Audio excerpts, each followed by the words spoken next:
Hi, I'm Jerry James Stone, and today's recipe is brought to you by my friends over at Israeli Kitchen.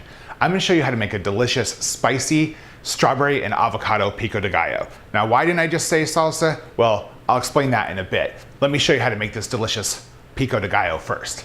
So the first thing that we need for our strawberry salsa is, well, strawberries. So now we're going to add in our other ingredients to this pico de gallo. So, what does pico de gallo translate to? Well, it translates to rooster speak. The legend is that people had to pinch with their fingers to eat the ingredients, and that's where the name came from, because it looked kind of like a rooster.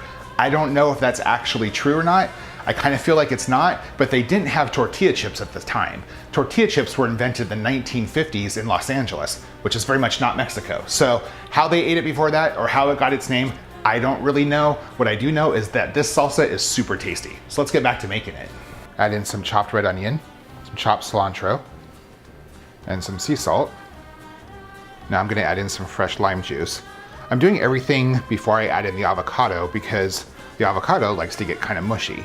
This way it'll stay much more presentable. Now I'm gonna add in some chili peppers. Oh, by the way, I want to give a shout out to my friend Lance and his son Ezra, who grew these chili peppers. Now you could use jalapenos, which is probably what I recommend because not all y'all have a friend named Lance with a son named Ezra, but these are super tasty and I like my salsa spicy, so I'm gonna use these instead.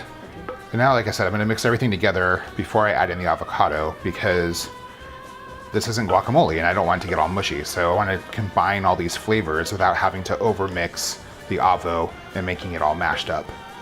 Just a personal preference.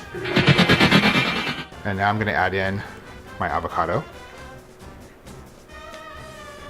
Like I said, I'm adding this in at the end. I don't want it to get all mushy. I want it to look like pico de gallo.